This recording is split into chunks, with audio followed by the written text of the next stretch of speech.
Selamat petang, Namo Buddhaya, Rahayu. Keluarga Dhamma TV, cermin cahaya kehidupan hadir lagi di ruang keluarga Anda. Dan dalam kesempatan kali ini, kami akan membahas tentang tetap bersama di dalam kebinekaan. Tetap bersama dalam kebinekaan. Bineka sendiri mempunyai arti berbeda-beda tetapi tetap satu. Bhinneka Tunggal Ika. Harapan kami, sekalipun kita berbeda ras, berbeda agama, berbeda suku dan bahasa, tetapi hendaklah kita tetap dalam satu ikatan, yaitu Negara Kesatuan Republik Indonesia. Bhinneka Tunggal Ika sudah pernah dicetuskan oleh leluhur kita di dalam beberapa abad yang lalu, dan itu tetap eksis sampai sekarang. Kita gunakan bersama-sama untuk tetap bersama dalam perbedaan. Keluarga Dhamma TV, saya tidak sendiri, telah saya undang di studio, yaitu yang pertama Yang Mulia Bante Teja Punyo Mahatera. Bante Sugeng Sonten, Namo Buddhaya. Namo Buddhaya kepada Pak Antoni yang malam hari ini juga hadir, kepada semua kru Dhamma TV, ibu bapak saudara sekalian, semoga semuanya saat ini dalam kondisi sehat jasmani kita, sehat rohani kita, sehat lingkungannya, dan semoga kita semua bisa melakukan kewajiban tanggung jawab kita dengan sebaik-baiknya demi manfaat, kebaikan, kebahagiaan kita semua. Semoga semuanya selalu hidup rukun, damai, dan selalu bahagia. Terima kasih Yang Mulia Bante. Semoga doa dan harapan Bante menjadi kenyataan, dan ada kalau orang Jawa bilang itu ada semangat doa di dalam doanya sehingga meresap pada kehidupan kita. Dan narasumber yang kedua yaitu Ki Antoni Wibowo. Ki Rahayu. Terima kasih. Seluruh makhluk hidup berbahagia dan sejahtera. Rahayu. Terima kasih sudah hadir di studio. Dan tema kita adalah tetap bersama di dalam kebinekaan. Dan kebinekaan itu artinya kan berbeda-beda, tetapi satu jua. Berbeda-beda dalam keseharian, kita sering menerima perbedaan itu. Kadang tetangga sebelah kita itu tidak satu suku dengan kita, yang sebelah kiri tidak satu agama dengan kita, tetangga yang depan kadang juga bukan berasal dari kampung kita, orang lain daerah. Nah, itu tentu membuat banyak sekali perbedaan. Ada bermacam-macam kebiasaan adat dan budaya. Pertama saya kepada Ki Antoni Wibowo dahulu. Monggo, kalau menurut panjenengan hal yang demikian ragamnya di antara tetangga-tetangga ini bagaimana, monggo? Iya. Para pemirsa yang berbahagia, kebinekaan atau keragaman adalah hal yang niscaya di dalam sejarah maupun keberadaan bangsa dan negara kita ini. Kita beragam-ragam suku, bahasa, adat, agama, dan sebagainya. Kemudian ada pertanyaan yang selalu muncul. Keberagaman itu suatu berkah atau suatu titik lemah? Makanya judul hari ini bersama dalam kebinekaan itu adalah menurut saya adalah bukan peringatan ya, tapi suatu hal yang harus selalu kita segarkan. Harus disegarkan karena mengandung apa? Karena memang banyak hal yang membuat berkah tadi akhirnya menjadi sebaliknya ya. Berkah ketika ada keserakahan, menganggap diri paling benar, paling baik, paling layak untuk mendapatkan yang terbanyak misalnya, Ini memang suatu hal yang harus kita waspadai.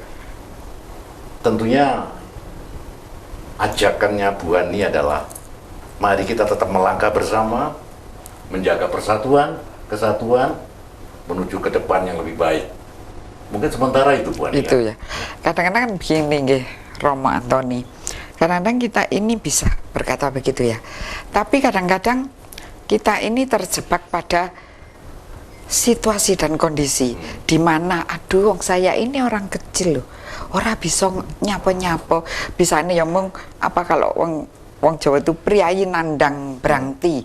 Artinya orang-orang terpelajar itu mengurut dada, isone unjal ambekan, mandek sedih, karena ya sedih mandek, udah nggak bisa apa-apa. Nah sekarang kita justru, nah, di sini ini ada seorang pertapa, Bante Teja Punyun, seorang pertapa justru lakunya itu kan lebih banteran kita. Orang wong Jawa bilang ya Bante ya, pertapa kan banyak dibatasi oleh 80 berapa Bante ya dari orang biasa ini. Tapi beliau ini mampu melakukan perbedaan tadi itu, mengemasnya, bahkan ada action membuat satu kampung yang nanti kelaknya saya berharap untuk menjadi destinasi wisata bagi seluruh dunia kalau mungkin ya, sehingga berbondong-bondonglah semua orang itu akan mencari Nun di Banyuwangi sana, di bawah naungan bimbingan dari Yang Mulia ini. Nah sebenarnya di situ itu apa ada rasa kebinekaan Bante? Waktu Bante membangun tentunya tidak begitu saja Bante menyulap satu tempat seperti zaman dahulu ya, kalau Taman Sriwidari itu disulap suret lah, itu sudah muncul kuti-kutinya, sudah muncul tempat angon kambing-kambingnya, dan orang semua beragama Buddha, wenak wis kan begitu ya. Ini tapi Bante itu justru berusaha. Nah saya mau tanya Bante, dalam keadaan ini bagaimana Bante resep, bagaimana waktu Bante apa ya namanya babat alas, monggo katuran Bante. Baik, terima kasih untuk waktu yang telah diberikan. Jadi semuanya berawal dari diri kita sendiri, diri kita masing-masing terlebih dahulu ya. Bagaimana kita itu membangun jiwa kita dan juga membangun badan kita, membangun mental masyarakat Indonesia untuk membangun Indonesia nanti ke depannya akan menjadi lebih baik dan tentu mencapai tujuan dari berdirinya Negara Kesatuan Republik Indonesia. Kita semuanya punya keyakinan, punya pedoman di dalam kita memberikan, mengabdikan hidup kita sepenuhnya untuk melakukan yang terbaik, memberikan yang terbaik sebisa semampu kita sesuai dengan bidang kita masing-masing untuk bangsa negara kita ini. Kan setiap waktu, setiap masa ada orangnya, setiap zaman ada orangnya. Nah, semuanya setiap zaman ini punya orangnya, setiap orang betul sekali. ada zamannya. Setiap orang ada masanya juga, setiap zaman ada orangnya. Nah, di sini semuanya kita memiliki kemampuan di bidang kita masing-masing, apa yang bisa kita lakukan di dalam pengabdian kita untuk diri kita sendiri supaya berguna, bermanfaat untuk lingkungan, untuk masyarakat, untuk bangsa, negara, dan bahkan bagi dunia ini tentunya. Semuanya sebenarnya memiliki garis satu tujuan yang sama, hidup damai, hidup bahagia, dan semuanya bisa tercapai kalau kita semuanya menyadari dan mau menciptakan itu dimulai dari diri kita sendiri, diri kita masing-masing. Nah, Ibu saudara sekalian, kalau kita mau menyadari lebih mendalam dan lebih luas, Indonesia ini tidak kecil. Indonesia itu besar, Indonesia itu luas, Indonesia itu indah, Indonesia itu kaya raya dengan berbagai macam keanekaragaman segala macamnya. Sama seperti halnya yang tadi Romo Antoni sampaikan, bahwa ini perbedaan ini menjadi sebuah anugerah atau sebagai sebuah ancaman. Nah, kalau kita bisa menyikapi sebuah perbedaan dengan bijak, itu menjadi anugerah. Karena apa? Dikatakan juga bahwa persatuan dari sesuatu yang berbeda itu menjadi kekuatan yang sangat luar biasa. Tapi kalau misalnya dari sebuah perbedaan ini, kalau kita tidak bisa menjadikan satu, ya walaupun berbeda-beda kita tetap satu, maka ini menjadi sebuah permasalahan tersendiri yang sangat luar biasa dampaknya.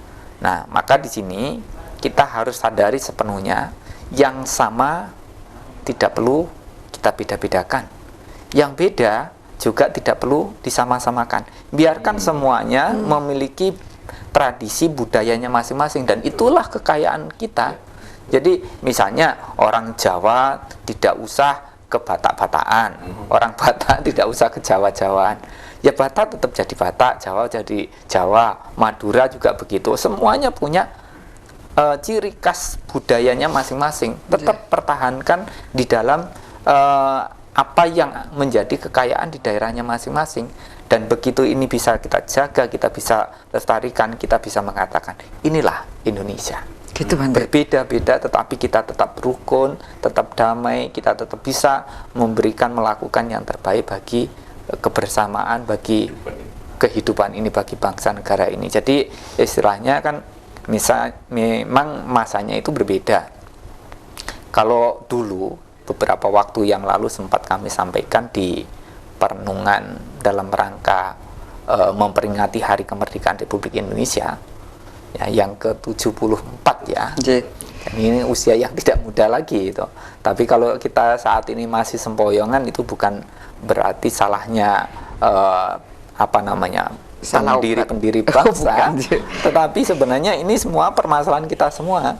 Jadi kalau di zaman dulu waktu kita masih terjajah, kita itu walaupun berbeda-beda suku, adat, budaya, bahasa, agama, dan masih banyak lagi perbedaan yang lain-lainnya, kita waktu itu tidak pernah mempermasalahkan perbedaan itu.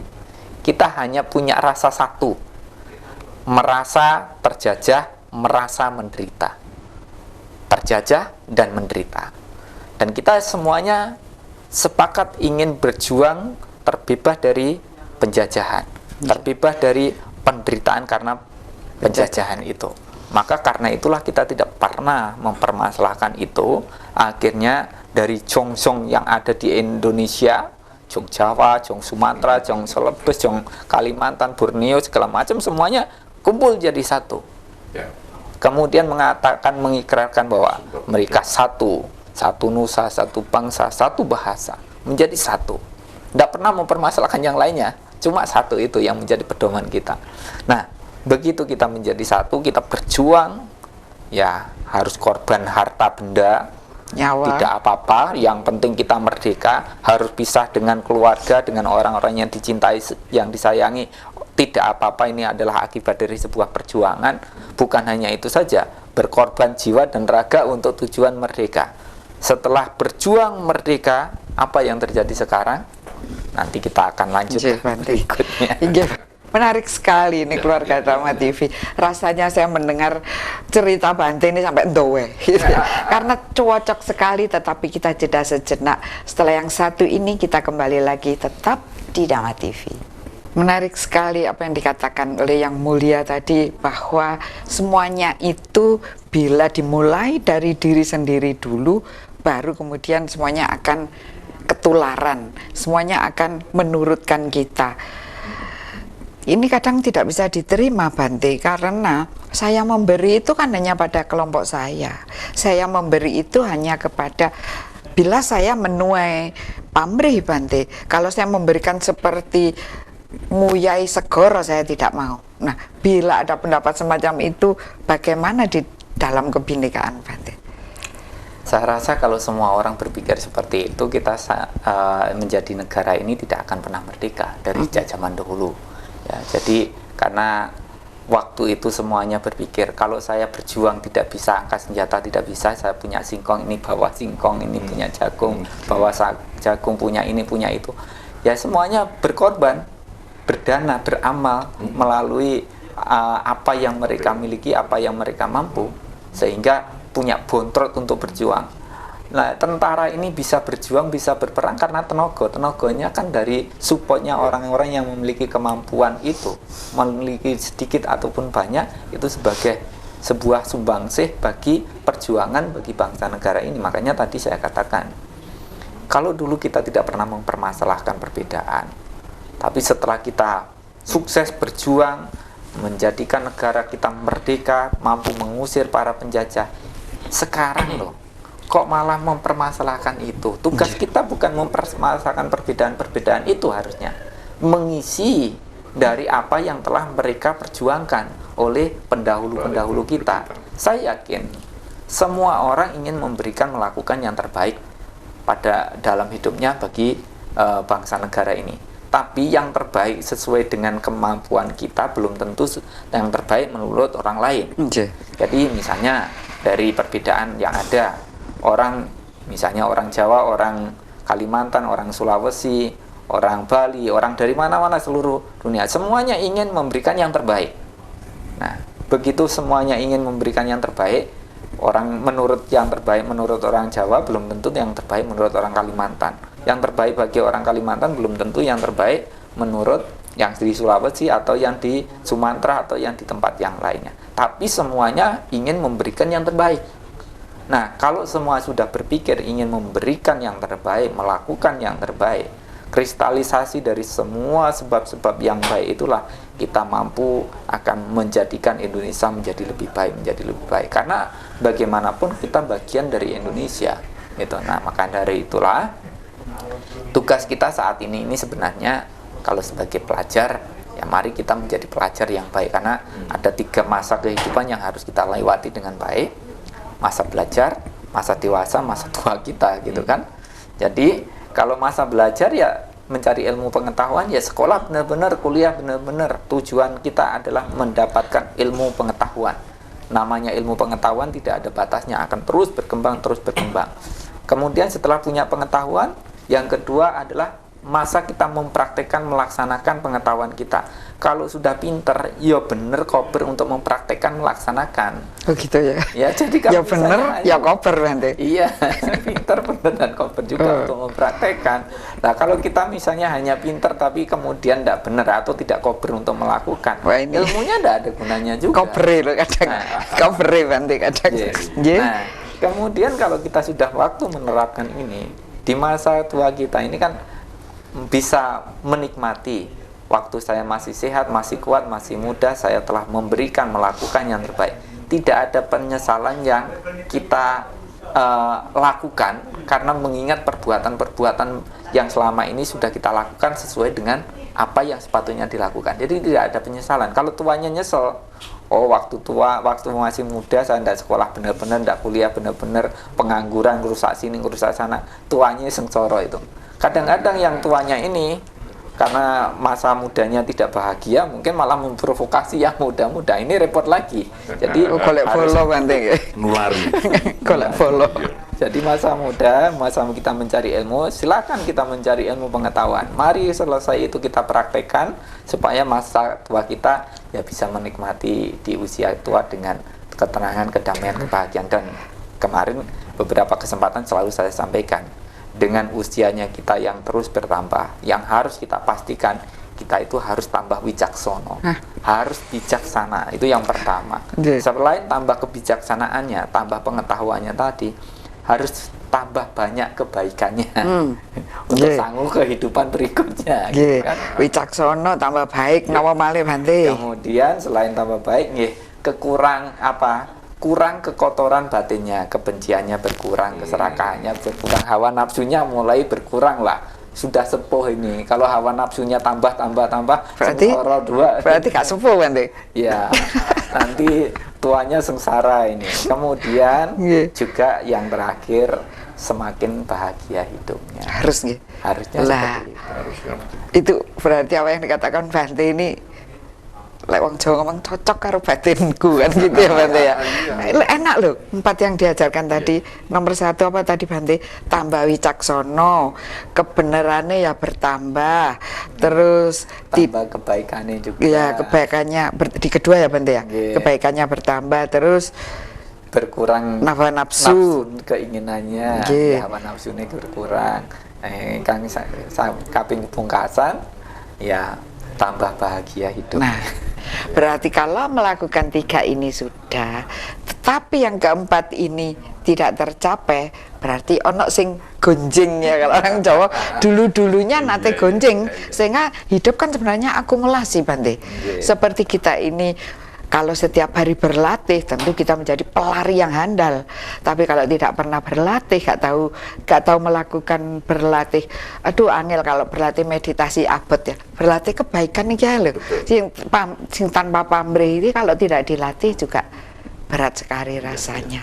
Monggo panjenengan kados pundi? Iya, saya nambahi Nggih. dari uraian Bante tadi itu. Saya mulai dari kerelaan, kesediaan, dan kesadaran memberi pada sesama. Tentunya memberi yang baik, baik untuk hidup dirinya sendiri maupun hidup orang bersama. lain. Jadi ada asas manfaat yang bermartabat di sini ya. Pemberian itu bermartabat untuk nambahi martabat kehidupan ini. Nah, memberi itu pada makna lain adalah kerelaan berbagi. Itu adalah bentuk respek, bentuk kehormatan bahwa saya menghormati pihak lain. Ya. Kalau saya tidak pernah menghormati pihak lain, saya sebetulnya tidak sedang memberi. Saya sedang merampas hak orang lain ketika saya memaksakan apa itu Memberi tadi. Keunggulan ya, kelompok saya, Jadi berbagi di sini adalah seperti Bante tadi katakan. Yang terakhir, kalau saya rasakan Bu Ani Bante, seharusnya saya ini merasa bahagia dengan apa yang saya yakini, dan saya tidak terganggu dengan keyakinan Kiri kanan, ya. Karena saya percaya di luar diri saya itu ada konsep tentang kebahagiaan. Jadi saya tidak merasa terganggu, tidak perlu mengganggu. Bahkan saya mengharapkan semua orang bisa merasakan kebahagiaan itu tanpa mengutik-utik konsep ya, dari yang berbeda ini sendiri. Saya tadi seneng yang Batak ya gak usah berlagak dari Jawa, karena apa, diksi kata kesatuan persatuan itu bukan menghilangkan identitas ya, tapi suatu kesadaran seperti Bante tadi ingatkan, jawaban atas keberagaman ini dan persoalannya sudah diberikan pada waktu itu disebut Sumpah Pemuda. Menungso yang bermartabat itu apa sing sudah terucap itu harusnya dilakoni, dihukumi.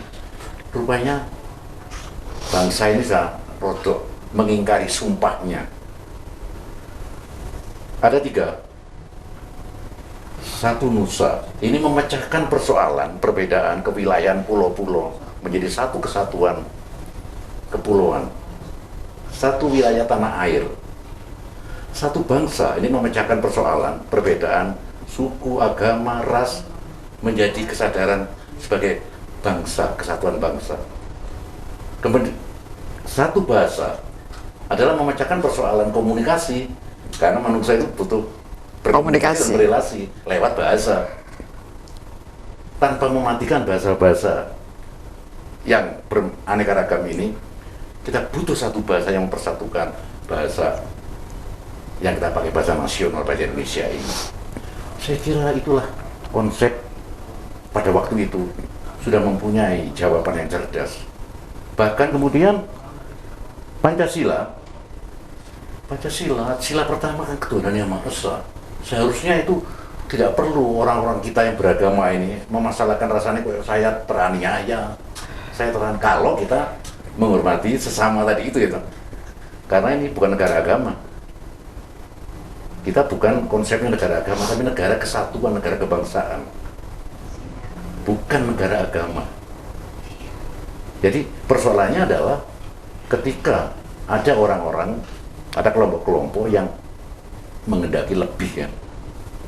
Menghendaki lebih porsinya. Porsinya menghendaki lebih. Lah liyane terus ora Gak kayak porsi. kayak porsi bahkan ya, Oke.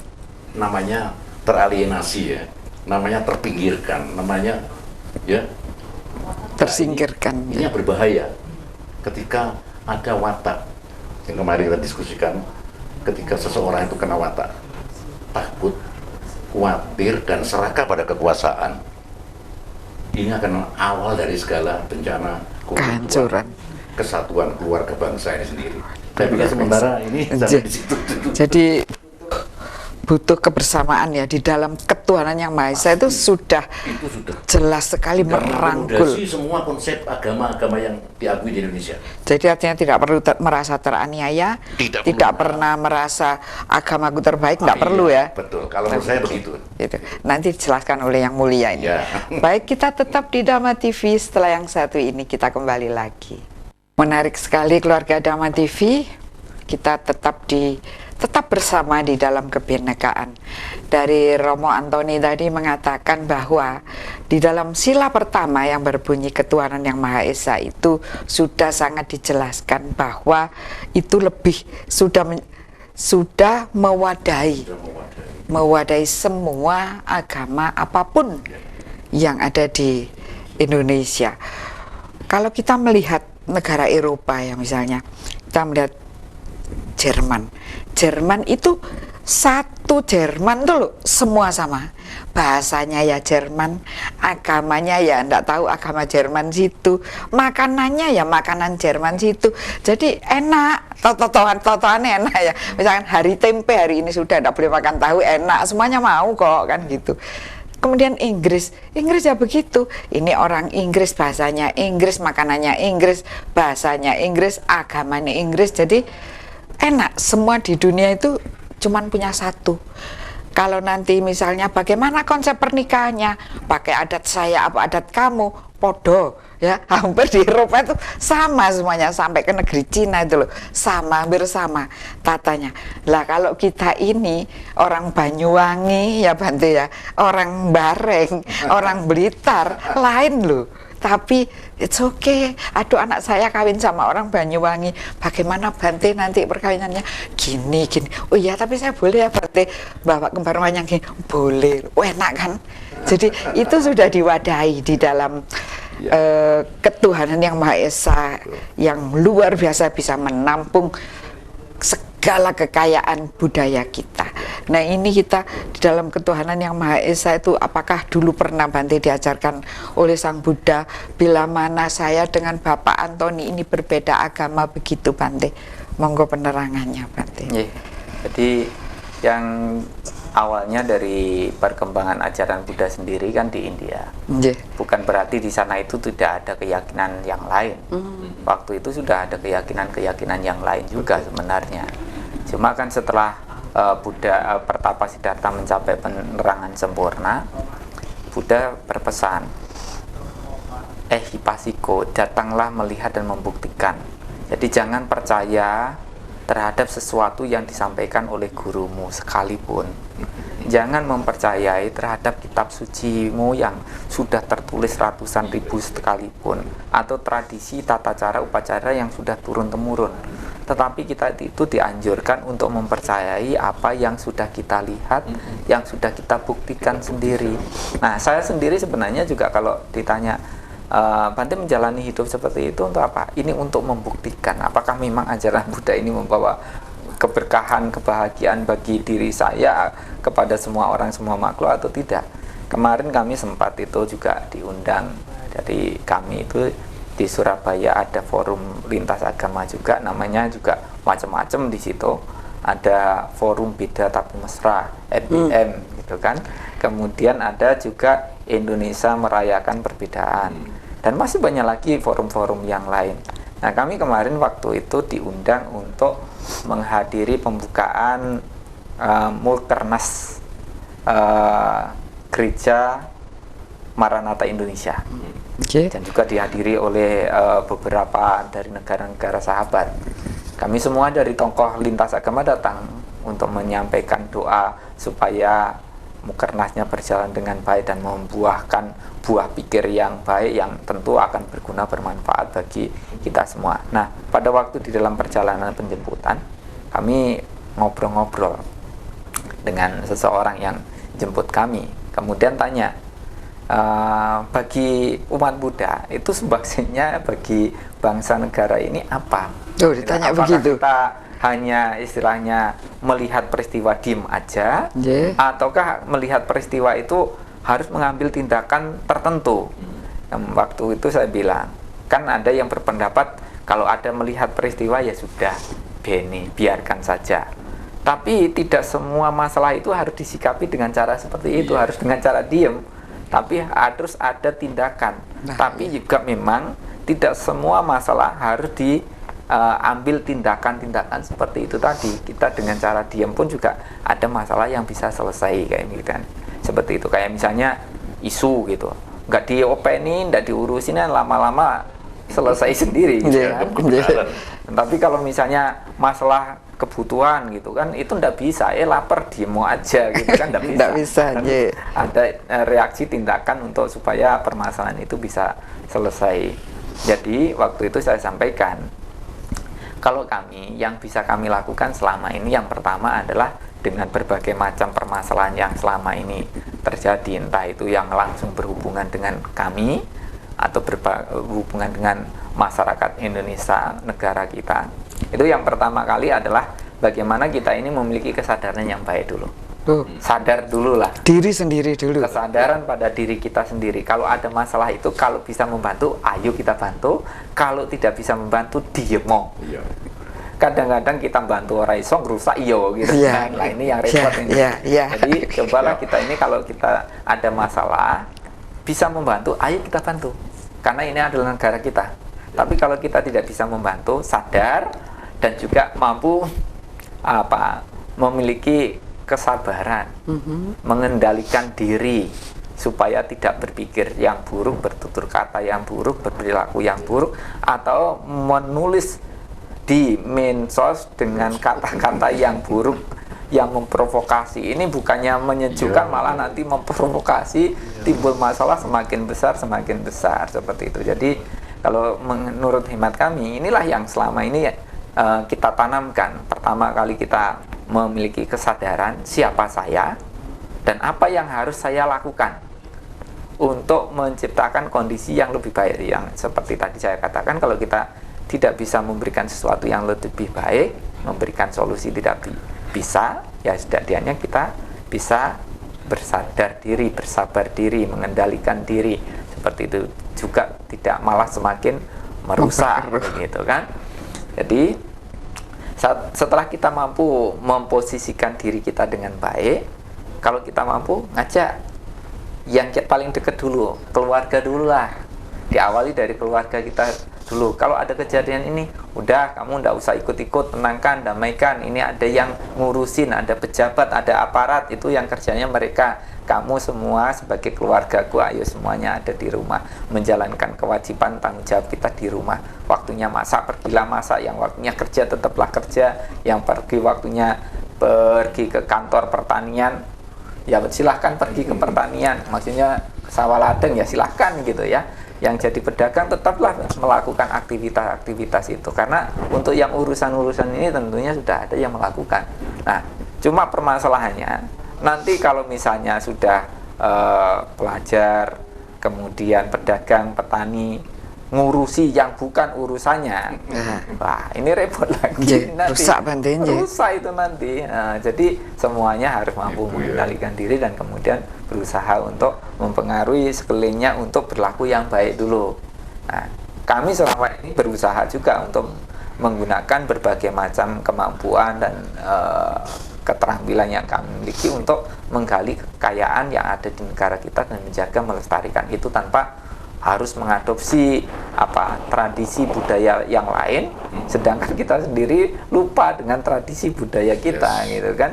Makanya ya kami khususnya juga di Banyuwangi, kita juga ada grup karawitan. Kemarin itu ada ibu-ibu yang istilahnya usianya sudah lanjut, Ibu Ani.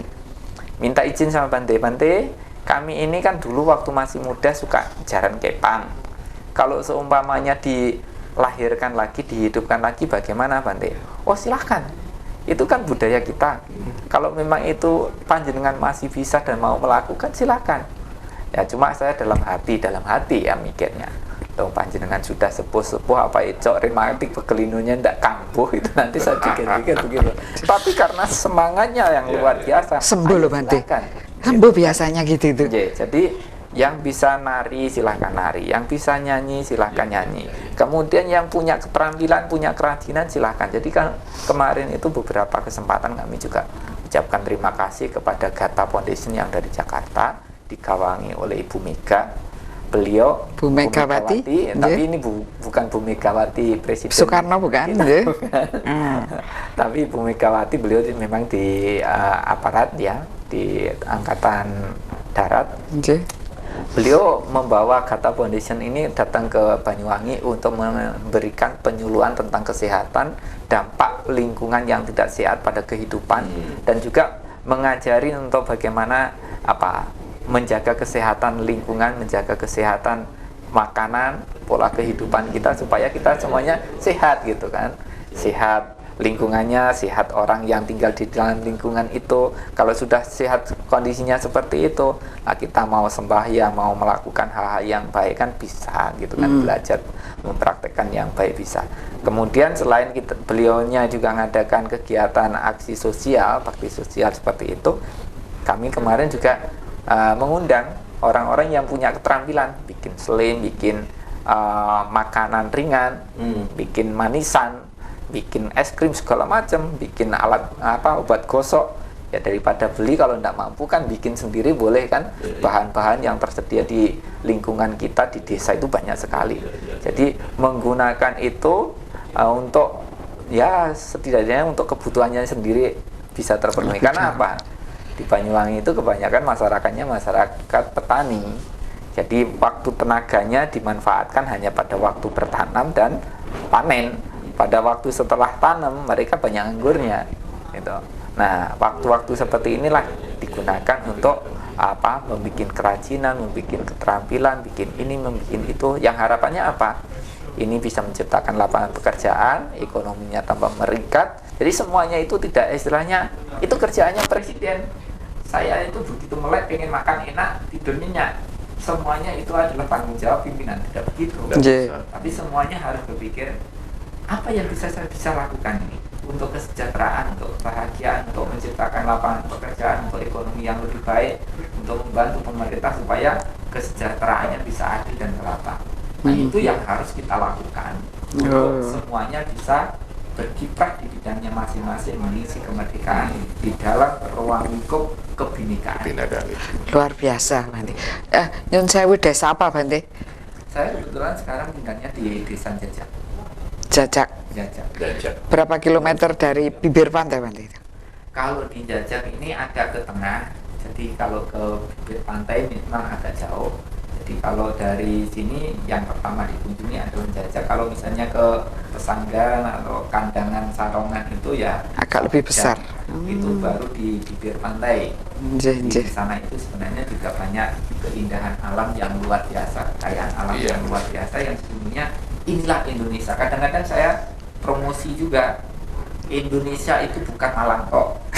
Iya Bante, kita tahan dahulu Bante. Wah ini ternyata di Banyuwangi pun ini Bante promosi hari ini. Ada Indonesia yang indah. Kapan-kapan kita bisa ke sana, mungkin akan saya bentuk satu grup. Siapa yang mau ke sana, kita bersama-sama bisa ke sana untuk memohon doa restu dan melihat keindahan di sana. Tetap di Dhamma TV. Luar biasa keluarga Dhamma TV. Dari Yang Mulia Bante tadi, beliau mengajak untuk semua pemirsa Dhamma TV silakan untuk melihat apa hasta karya. Ya kalau saya bilang hasta karya, Bante sudah melakukan sesuatu pekerjaan, suatu karya.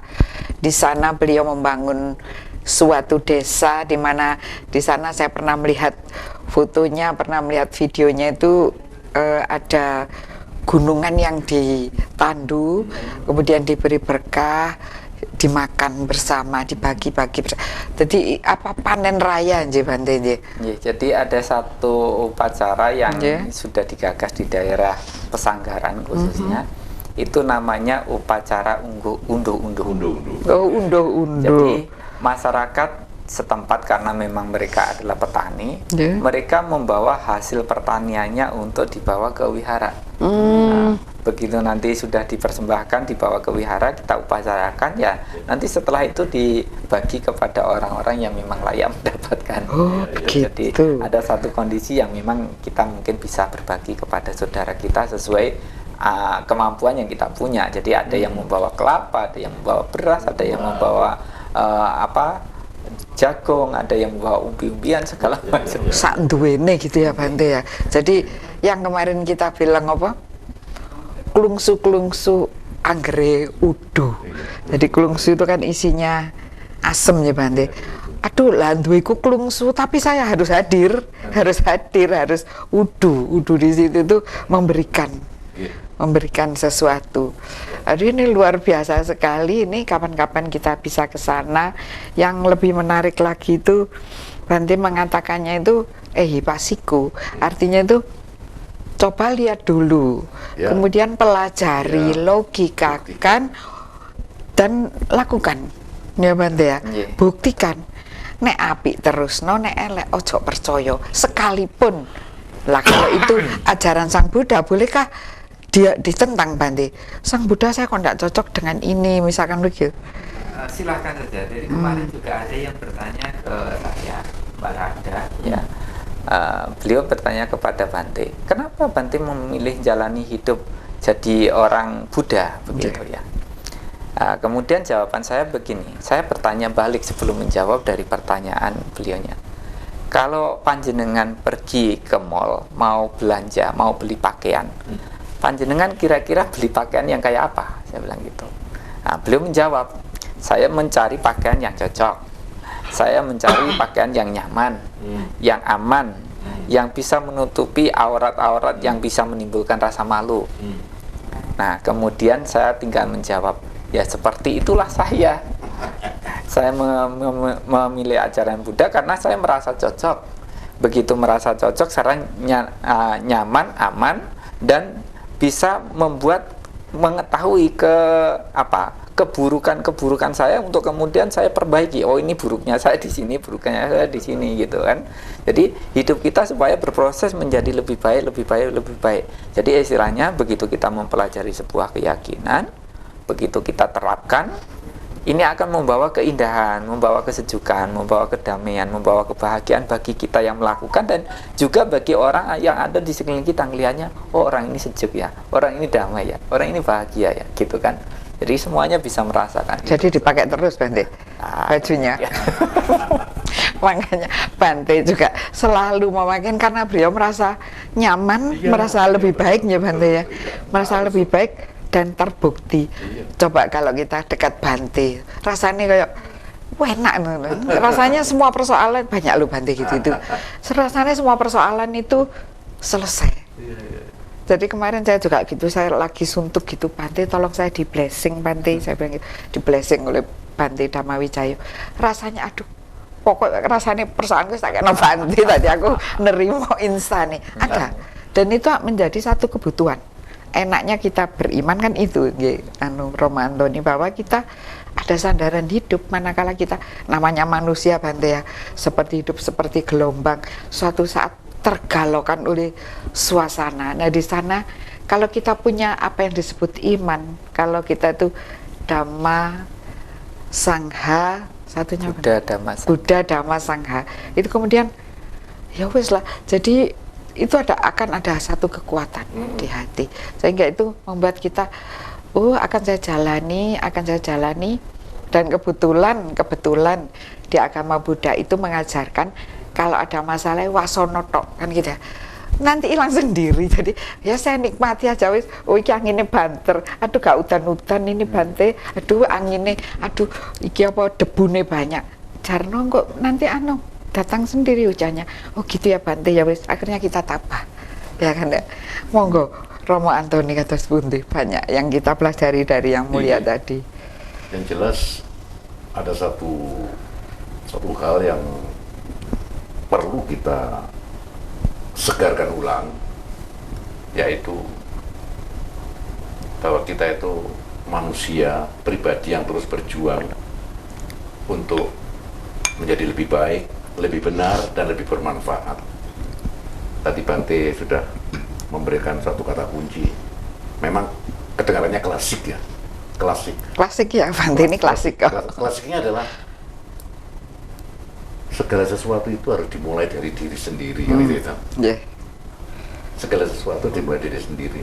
Jadi kalau diri sendiri itu ya mulai dari pikiran kita, mulai dari ucapan kita, mulai dari tindakan kita, dan itu energi ya, energi yang kalau ini positif ya memang, makanya ya udah heran kalau Jengani kemarin tuh ya tahu dekat dengan seseorang pribadi yang memang hanya mengungkapkan, mengutarakan, memancarkan energi positif, Iya. mempengaruhi sekitar.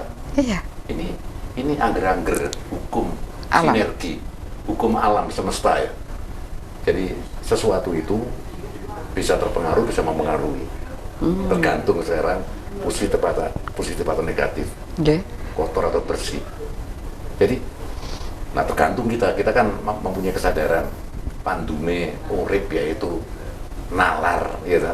Akal sehat, nalar, ngerti. Iki patut, ora patut, iki salah.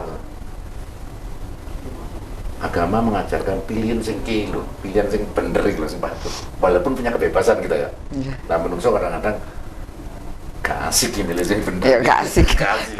Kurang seru Bante. Kurang seru kadang-kadang ya. Nggih. Very koloso ya. Jadi nyerempet ya. Senengannya menungso nyerempet. Nggih. Kurang adrenalin. Wah, kurang adrenalin ya. Padahal Bante ketika menyadari diri sendiri itu bukan adrenalin seperti itu, Bukan. justru keheningan, nung kan itu ya, menengok. Iya, Bante. Ojo reaksioner kan gitu. Nggih. Mulai mening, semua mengendap kotoran-kotoran itu, akhirnya faham dunung. Pak. Kalau masih worso, kalau masih ini Carut marut. pikiran jelek, lingkungan jelek dan sebagainya, maka ada panggilan hukum. Ketika di sekitar saya itu kurang baik, saya tidak mau menjadi bagian dari ketidakbaikan itu, kejahatan itu. Saya harus bersikap yang tentunya. Jadi secara klasik kan gitu. Kalau ingin mengurangi pencuri ya, dirimu katakan kamu jangan mencuri, maka berkurang satu kemungkinan manusia menjadi pencuri. Berarti Kan gitu ya. awak dewe mencuri loh ya. Keberanian untuk introspeksi kan gitu. Harus begitu ya. Mencuri itu kan macam-macam ya, Mencuri waktu. macam-macam pencuri macam-macam ya. Jadi jangan menjadi pencuri, maka di dunia ini berkurang satu calon pencuri ya. Nggih, nggih. Enggak itu guyon, tapi Nggih, goyangnya begitu memang. guyon begitu. maton ya dia. Guyon maton ini. Jadi artinya tergantung sosial ini. Sosial artinya teman ya. Sosial itu artinya teman. Kita makhluk yang butuh teman ya. Butuh orang lain kita ini. Individu saya ini, person saya ini. Tapi saya membutuhkan orang lain baru saya menjadi sejati ini menungso kan gitu. Ketika saya bisa menghargai hidup bersama, tidak merasa terganggu dan mengganggu dengan segala keanekaragaman, tapi kita syukuri karena dengan keanekaragaman ini kebudayaan menjadi sangat kaya. Urip tidak monoton ya, menjadi orkestra yang Harmonis. melodius yang luar biasa. Ini luar biasa sekali. Jadi persoalannya adalah pemahaman-pemahaman semacam ini hanya dimiliki secara saya percaya riset sosiologi ya di Indonesia akhir-akhir ini, ucapan-ucapan semacam ini cuma dimiliki oleh para elit, kemudian orang terpelajar gitu.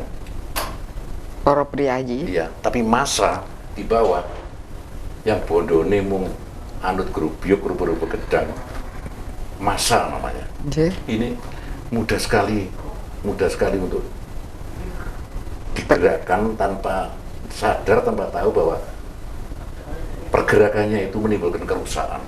yang dimiliki oleh para elit tadi apa adalah bunyinya? kesadaran bahwa kebinekaan ini adalah anugerah, bahwa saya bahagia dengan keyakinan saya, ya tanpa merasa harus mengganggu atau terganggu. Karena saya percaya saudara saya punya keyakinan kebahagiaan tersendiri kan itu, yang juga saya tidak perlu merasa terganggu. Atau nah sekarang ini orang jadi sensi ya. Sekarang perbedaan merasa terganggu. Kayak tadi pertanyaan tadi, mengapa Bante kok pakai baju ini? Iya. Kok yang bukan Hindu misalnya? Iya. Bante kok boleh begini tapi kembang-kembang dong Bante, kotak-kotak lah Bante gitu. Jadi ketika kita menghormati pilihan, konsep, keyakinan sesama yang kebetulan Bante, kita jadi menghormati bukan agemannya, iya, tapi ugemannya, ugemannya, dharmanya, damanya, hukum ilahi kebenaran ya, yang diugemi. Oleh ageman itu iso rusak. Iya. Ageman pakai. Dan mungkin mahal saya, sama bajunya Bante mahalan saya. Kita bicara, kita sibuk ngadi busono, iya, ngadi sariro, tapi lupa ngadi sukmo. Nah itu Bante. Ya gitu ya, lupa itu bangsa ini. Nah, dengan ini saya pikir saya setuju dengan semuanya. Marilah kita menjadi orang yang apa ya? Apa kalau dalam bahasa filsafat itu kita menjadi apa? Civitas academica ya. Yeah. Jadi komunitas yang terbuka. Yeah. Dan civitas peregrina, komunitas yang selalu merindukan kebenaran. Yeah. Kita menjadi terpelajar gitu ya. Gampangnya gitu ya. Ya oke lah, masih gak tahu sekolah tapi terpelajar lain lah ya. Loh, iya. Artinya itu nalar sehat ini. Ningrat dari dalam hati. Wah, ini menarik sekali. Luar biasa. Nanti kita tanya pada ahlinya, mumpung ada ahli batin di sini. Kita tetap di Dhamma TV. Keluarga Dhamma TV menarik sekali ya tentang kebinekaan yang kita hadirkan sebagai tema pada senja hari ini. Tadi Romo Antoni maupun Bante itu mengatakan kesadaran diri sendiri. Tadi saya juga mengatakan bahwa seseorang itu para priayi ini ya semuanya itu cobalah menjadi terpelajar, menjadi pinter. Tapi terpelajar itu bukan karena akademik. Ya bukan akademi, bukan karena Anda bergelar-gelarnya itu ada nerentep di belakang dan di depan namanya lu. Depan ada gelar namanya, belakang ini sampai habis di sini tuh loh, ditulis di bawahnya, ndak cangkep. Nah, seperti itu kita menjadi gelar-gelar yang banyak sekali.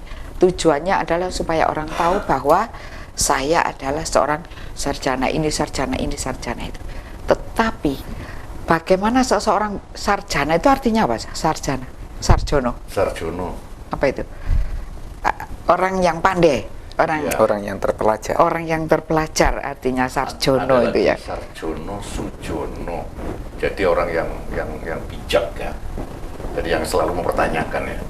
Selalu mencari ilmu begitu kah? Iya, jadi selalu mempertanyakan tadi, membuktikan tadi itu. Oh, ya. nggih sujono tadi itu kan ya. Sujono itu artinya kalau mendapatkan ilmu tidak boleh ditelan mentah, dicari. Sujono, seorang sujono mencari terus. Ini apa sih maksudnya? Kenapa harus begini-begini? Seorang sujono kemudian bergerak, kata-kata itu menjadi sarjono. Sarjono, sujono. Iya. Dan kemudian, nah ini kita tanyakan pada seorang sarjono di sini, seorang sujono di sini. Nah, kenapa Bante perlukah orang itu bertanya Bante? Bukankah ini ilmu dari leluhur saya Bante? Ini dari guru saya Bante. Ini sudah berabad-abad dilakoni keturunan mereka ini, dari keluarga saya ini. Kenapa masih harus dipertanyakan? Layakkah? Itu sopan Bante? Nah, itu pertanyaannya. Bagaimana Bante? Yeah. Jadi sebenarnya penghormatan yang terbaik dari kepada guru ya, itu adalah mempelajari dan meniru, mencontoh, mentoladani apa yang diajarkan itu. Itu cara untuk menghormati, penghormatan yang terbaik. Dan kalau memang apa yang ditoladankan baik, ajarannya baik, tentu kita yang mengikuti kan juga akan meniru, memiliki pikiran, tutur kata, perilaku yang baik sesuai dengan apa yang diajarkan dan dicontohkan oleh guru-gurunya tadi. Nah, maka untuk penghormatan kita kepada agama kita, kepada guru-guru di sekolah, di tempat kuliah, ataupun guru spiritual, nah semuanya ini kembali kepada diri kita sebagai murid. Ini apa yang harus kita lakukan sebagai generasi yang baik itu kayak apa. Jadi kan, jadi anak ya semoga kita menjadi anak yang baik. Pertama kan menjadi pribadi yang baik dulu. Menjadi pribadi yang baik. Kemudian kalau pun kita menjadi anak yang baik. Kalau kita menjadi warga masyarakat ya kita menjadi warga masyarakat yang baik, warga negara juga warga negara yang baik, dan disitulah kita tentunya juga akan menjadi warga dunia yang baik. Karena bagaimanapun kan kita ini tinggal di dunia yang sama. Jadi kita kalau saya memberikan sebuah perumpamaan yang mudah untuk dimengerti, sebenarnya kita anggaplah dunia kita ini adalah taman, atau negara kita ini sebagai taman. Kita ini mau menjadikan diri kita sebagai bunga-bunga yang ada di taman itu. Mau jadi bunga seperti apakah kita? Yang pertama, ada bunga yang bentuknya indah, ning boten arum. Bentuknya bagus, indah, tapi tidak wangi. Yang kedua, bunganya wangi tapi mboten indah, bentuknya mboten sae, tidak menarik, tapi arum loh ini. Kemudian ingkang kaping kalih, yang ketiga, bunganya itu indah dan juga arum. Yang terakhir, wis mboten indah dan juga mboten arum, sudah tidak indah, tidak harum. Nah, kira-kira kita ini mau jadi bunga yang seperti apa? Yang harus diingat, mau seperti apapun kita adalah bunga. Mau warnanya apapun, kita adalah bunga. Begitu nanti kita mau menjadi bunga yang harum tapi tidak indah, atau yang indah tapi harum, yang indah tapi tidak arum, atau yang arum tapi tidak indah, ataukah yang harum dan juga indah, atau yang tidak indah dan juga tidak harum. Walaupun kita mau menjadi apapun, bunga itu nanti ada saatnya, ada waktunya layu dan mati. Ada saatnya kita setelah lahir ini berproses untuk memberikan keindahan, memberikan keharuman sesuai dengan bidang kemampuan kita masing-masing. Walaupun pada saatnya, pada waktunya akan tua, sakit, dan mengalami kematian. Tapi kita semuanya tentunya harus menyadari ini, bahwa sebelum kita mengalami ketuaan, kesakitan, dan kematian, mari kita semuanya menjadi bunga yang paling indah, paling arum. Itu idealnya.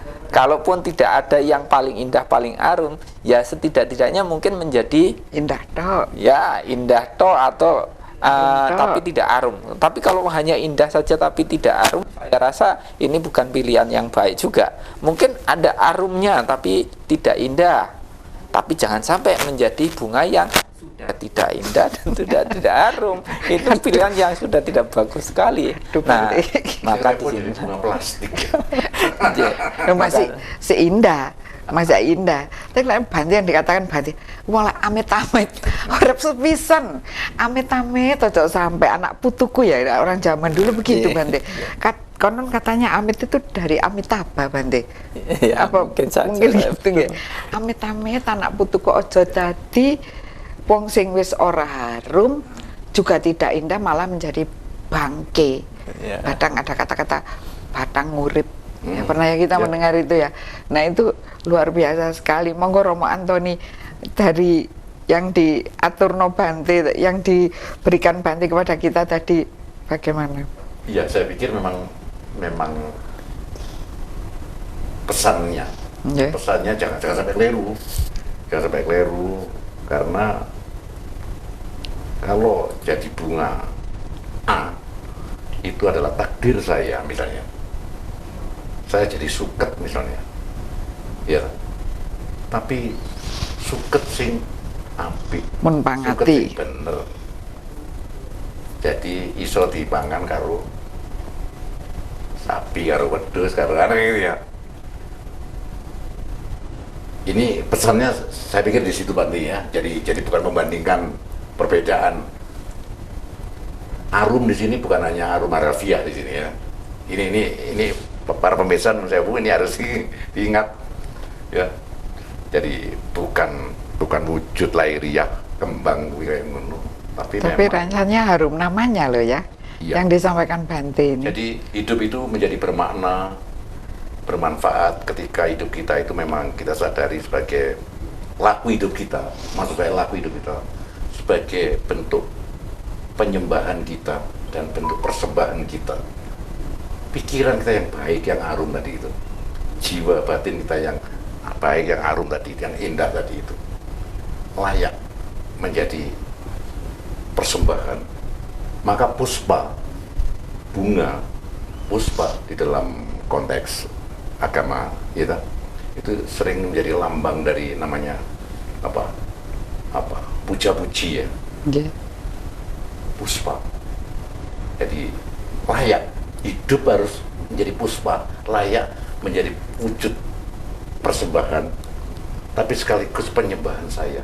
Maka kembali lagi ke konteks kebinekaan. Harusnya setiap dari kita itu merubah hidup kita, membuat hidup kita itu menjadi mempunyai kesadaran makna kepada siapa saya mempersembahkan hidup saya ini. Tadi Bante sedang ngendika to lek dadi warga keluarga sing apik, dadi warga ya, sampai warga negara, sampai warga dunia. Gitu ya.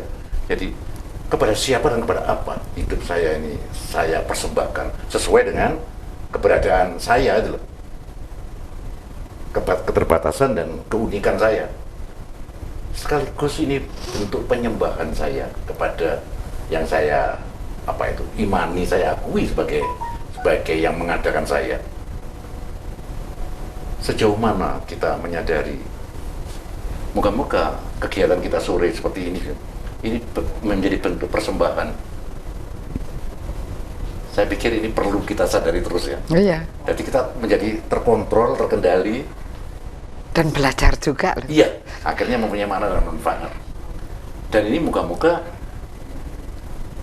juga layak disebut penyembahan kita kepada urip. Kita memberi yang terbaik. Gitu. Jadi kita tidak cuma ngentekno beras, ngentekno beras gitu. Enggak lah. Enggak ya. Enggak sampai tadi. Sudah selesai jilid itu ya. Jilid itu sudah selesai. Yeah. Jilid ditepui lingkaran kecil itu sudah selesai. Saya pikir kita sudah nggak ngomong sombongnya, kita sudah nggak membutuhkan 1000 jempol manusia. Butuh, yeah. Tapi ada 1 jempol, tapi jempolnya Gusti. Itu gitu mungkin ya. dengan karya urip karya jagat ini. Itu andai kata ada kerinduan, itu kerinduan mungkin ya, kerinduan dari jiwa yang arum tadi itu, kepingin mendapatkan andai kata pamrih jempol ya jempolnya. Ojo jempolnya menungso. Ojo like netizen ojo gitu ya. Gampang ya tak. Anda jual saja segala sesuatu yang bisa Anda jual, Anda ditepui. Ya, jadi saya pikir keanekaragaman, kebinekaan itu tetap menyatukan kita, menyadarkan kita menjadi kita ini menungso yang punya toto wajib, hukum wajib kan gitu ya. Harus memberikan yang terbaik sebagai persembahan dan penyembahan kepada hidup yang agung ini ya, hidup yang luas ini, semesta ini. Padahal kalau misalnya itu kan hanya jempol ya, like dari Gusti begitu ya, pinter kan gitu ya. Lalu kalau sudah begitu sebenarnya kita mendapat banyak, kalau orang bilang pahala, karma baik. Ya. Jadi, tapi karmanya ya, tapi karma atau kita menjadi manungso utomo, manusia utama, yang manusia sejati. Itu yang bagaimana. Tetap di Dhamma TV, setelah yang satu ini kita kembali lagi. Baik keluarga Dhamma TV, kita sampai pada segmen terakhir. Tetap bersama dalam kebinekaan. Nah, kita tadi sudah berbicara panjang lebar tentang kebinekaan dan segala ajaran yang telah disampaikan oleh Yang Mulia Bante Teja Punyo. Kita sampai pada penghujung segmen ini bahwa tentang bagaimana kita tetap bersama di dalam kebinekaan supaya tidak carut marit, tidak jenjeng juweng, tidak berselisih, tetap dalam ikatan yang kuat. Nah, Bante mengatakan, lah kalau sudah begitu, sadarlah nomor satu pada diri sendiri. Tadi kita dengan Romo Antoni sampai pada bahwa kita ini ingin, kalaupun ingin menjadi bunga yang baik dan ingin melakukan hal yang baik, dan kita sampai pada manusia utama, menungso utomo dengan laku utomo. Nah, laku utomo itu dalam Buddhis adakah diajarkan atau bagaimana, Bante? Monggo, Bante. Jadi ajaran agama apapun sebenarnya itu kan terbungkus dengan tradisi yang ada di dalam masyarakat, terbungkus oleh tata cara upacara. Nah, terkadang banyak orang itu istilahnya hanya melihat bungkusnya, melihat tata cara upacaranya yang macam-macam tadi. Nah, tapi sesungguhnya kita harusnya masuk ke dalam, bukan pada bungkusnya, tetapi apa yang dibungkus. Nah, setelah masuk ke dalam kepada apa yang dibungkus, baru kita nanti masuk ke dalam lagi, inti sarine sing terkandung di dalamnya itu apa. Itu. Jadi kalau kita melihat dari apa yang pernah disampaikan oleh Buddha sendiri, Buddha mencapai penerangan sempurna, maksud saya adalah pertapa Siddhartha, mencapai penerangan sempurna di usia 35 tahun. Kemudian setelah mencapai kebuddhaan ini, beliau mengajarkan ajarannya, mewedarkan kawaruh ingkang dipangerteni oleh pertapa Siddhartha ini kepada semua orang, kepada semua makhluk selama 45 tahun, karena beliau wafatnya di usia 80 tahun. Jadi 45 tahun beliau menyampaikan dharma. Nah, ini dikemas di dalam kitab suci yang namanya Tripitaka. Ada Vinaya Pitaka, Sutta Pitaka, dan Abhidhamma Pitaka. Tetapi Buddha itu mengambilkan inti sarine dari semua sari tadi opo, intine ajarin opo, gitu kan. Jadi di sini dikatakan bahwa kesabaran adalah cara melatih batin yang tinggi. Kesabaran adalah cara melatih batin yang tinggi. Kemudian bebasnya diri kita, batin kita dari semua belenggu kotoran batin, itu adalah kebahagiaan yang tertinggi. Tidak melukai, tidak menyakiti orang lain, makhluk lainnya. Kenapa? Karena semua orang, semua makhluk itu ingin hidupnya bahagia. Maka kalimat selanjutnya tidak melukai, tidak menyakiti orang lain, makhluk lainnya. Yang selanjutnya, barang siapa saja yang masih melukai, menyakiti orang lain, makhluk lain, dia bukanlah seorang samana, dia bukanlah seorang pertapa. Ya, saya rasa kalau kita mau jabarkan lagi, kita bukanlah orang yang beragama. Karena di dalam ajaran agama tidak boleh dianjurkan untuk apa? Melukai, menyakiti orang lain, makhluk lain yang sama-sama ingin hidupnya bahagia. Kemudian bait yang berikutnya itu dikatakan bahwa tidak melakukan kejahatan, baik melalui pikiran, ucapan, perilaku kita, melakukan banyak kebajikan, menyucikan batin kita sendiri. Jadi yang saya rasa menurut pandangan saya, orang yang laku utama itu adalah antara apa yang dipikirkan, diucapkan, dan dilakukan itu adalah selaras. Itu. Selaras dengan apa? Selaras dengan itu tadi, untuk tidak melakukan kejahatan, melakukan banyak kebajikan, yang tujuannya adalah pencapaian kesucian, pemurnian batin dari semua hawa nafsu. Maka dalam hal ini Buddha pernah mengatakan bahwa penakluk yang sejati bukanlah ia yang mampu mengalahkan orang lain, makhluk lainnya. Bukan orang yang mampu mengalahkan, menaklukkan seseorang yang beda pandangan, beda pikiran, beda suku, adat, agama, segala macamnya. Tetapi penakluk yang sejati adalah ia yang mampu mengalahkan, menaklukkan hawa nafsu yang ada dalam diri sendiri. Maka di saat dia telah mampu melakukan itu, itulah sesungguhnya penakluk sejati atau perilaku utama dari seseorang yang memang hidup yang utama adalah bagaimana mencapai kondisi kemuliaan di dalam berpikir, bertutur kata, berperilaku. Jadi istilahnya itu kayak kami menjalani kehidupan jadi rohaniawan ini kan meminimalkan keinginan, memaksimalkan kemampuan. Gitu. Untuk meminimalkan keinginan, ya berusaha untuk masalah keinginan kebutuhan ini. Pakaian, kita para bantik ini pakaiannya tidak boleh lebih dari 2 lembar. Ini kan meminimalkan ini. Para bantik tidak boleh makan setelah jam 12 siang. Ini juga meminimalkan ini. Para bantik tempat tinggalnya ya biasanya di hutan, di bawah pohon, atau di goa, atau di mana. Tapi biasanya sama umat itu sudah dibikinkan kamar, ya 2x2 itu cukup. 2x2. Jadi meminimalkan keinginan, kemudian memaksimalkan kemampuan. Apa yang bisa saya berikan, apa yang bisa saya lakukan dalam hidup saya untuk manfaat bagi orang-orang yang ada di sekeliling kita, kepada masyarakat, kepada bangsa, negara, dan bahkan bagi semua orang, semua makhluk. Makanya kalimat doa yang sering disampaikan, semoga semua makhluk berbahagia. Itu kalimatnya pendek, tapi kita memiliki pengharapan supaya semua orang, semua makhluk hidupnya bahagia. Dengan kita memiliki pikiran yang penuh dengan cinta kasih, tutur kata yang penuh dengan cinta kasih, perilaku yang penuh dengan cinta kasih. Itulah saya rasa laku dari orang yang memiliki perilaku yang utama. Gitu.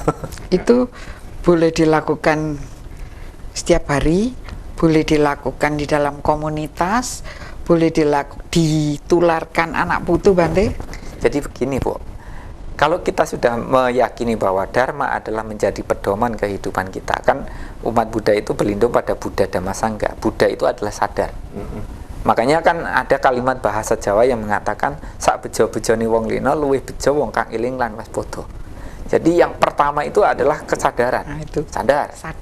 Sadar berpikir, sadar bertutur kata, sadar berperilaku, sadar siapa saya, sadar apa yang harus saya lakukan, gitu kan. Sadar siapa saya, bagus, gitu kan. Nggih. Lajeng ingkang kaping kalih, kita memiliki dharma. Buddha itu adalah kesadaran tadi. Yang kedua adalah dharma. Dharma ini adalah kebenaran. Siapapun ingkang memiliki kesadaran ini akan mengetahui hal-hal yang benar. Ning nong ning gung wau. Jadi kalau sudah gung ini benar-benar melihat sesuatu yang memang agung, yang bagus. Nah, kalau kita sudah hidupnya melihat yang bagus, maka kita harus hidup sesuai dengan yang benar tadi. Benar bukan menurut saya, bukan menurut kelompok saya. Ini adalah kebenaran yang bersifat universal. Kalau kita praktekkan, kalau kita laksanakan, yang mendapatkan manfaat bukan pribadi kita saja, tapi semua orang, semua makhluk mendapatkan manfaat itu. Nah, maka pikiran kita harus pikiran benar, tutur kata adalah tutur kata benar, perilaku kita adalah perilaku benar. Ini namanya hidup sesuai dengan dharma. Dan kalau kita berbicara tentang Manggala Sutta, tentang berkah utama, hidup sesuai dengan dharma adalah berkah utama. Pikiran saya adalah pikiran dharma, tutur kata saya adalah tutur kata dharma, perilaku saya adalah perilaku dharma. Jadi tidak boleh dharma kalau ada di wihara dharma, kalau ada di luar wihara bukan dharma, bukan begitu. Dimanapun kita harus memiliki pikiran, tutur kata, perilaku yang sesuai dengan dharma. Dan kalau kita sudah sesuai hidupnya sesuai dengan dharma tadi, maka tidak ada kebencian, tidak ada keserakahan, tidak ada kebodohan. Nggih. Jadi kebencian, keserakahan, kebodohan itu hanya muncul bagi orang yang tidak sadar, yang tidak memiliki dharma, pasti akan muncul itu. Tapi kalau orang yang memiliki kesadaran, orang yang memiliki dharma, di dalam batin beliau tidak punya nafsu keinginan, tidak punya kesenangan indriawi duniawi, tidak diperbudak oleh kebencian, keserakahan, kebodohan. Dia selesai dengan dirinya sendiri, maka karena itulah bisa membawa kedamaian, kebahagiaan bagi semua orang, semua makhluk di alam semesta. Gitu. Luar biasa. Bante mengatakan sadar pada diri sendiri. Itu kita tanyakan Bante. Pertanyaan yang kedua yang Bante terakhir tadi apa itu? Wong sing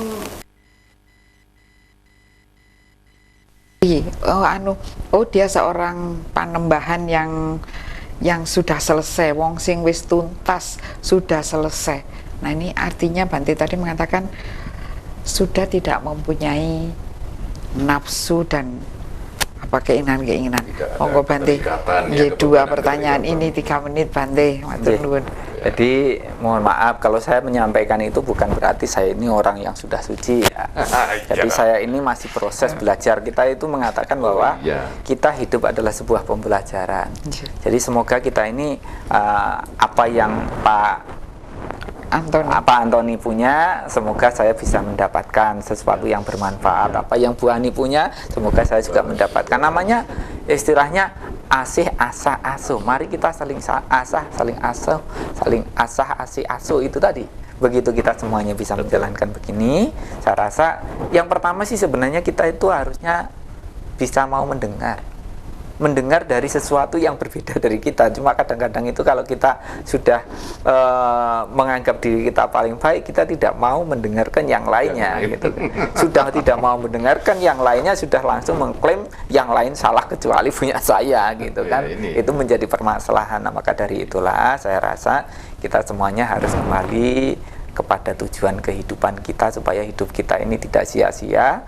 Mari kita semuanya menjalani hidup laku utama tadi, menata hati, menata pikiran kita, menata hidup kita masing-masing, supaya kita semuanya bisa memberikan yang terbaik, melakukan yang terbaik. Seperti yang tadi saya katakan perumpamaannya, walau pada saatnya, walau pada waktunya, kita nanti pasti akan tua, mengalami sakit, mengalami kematian, tapi setidaknya sebelum itu terjadi dalam diri kita, kita sudah memberikan Neka Tunggal Ika untuk Bante. kebinekaan kita, untuk kebersamaan kita, keharmonisan kita untuk Indonesia. Luar biasa. Begitu. Inggih Bante, kami juga minta doanya agar rakyat dan bangsa Indonesia ini tetap bersatu dalam Negara Kesatuan Republik Indonesia, di mana Negara Kesatuan Republik Indonesia ini sangat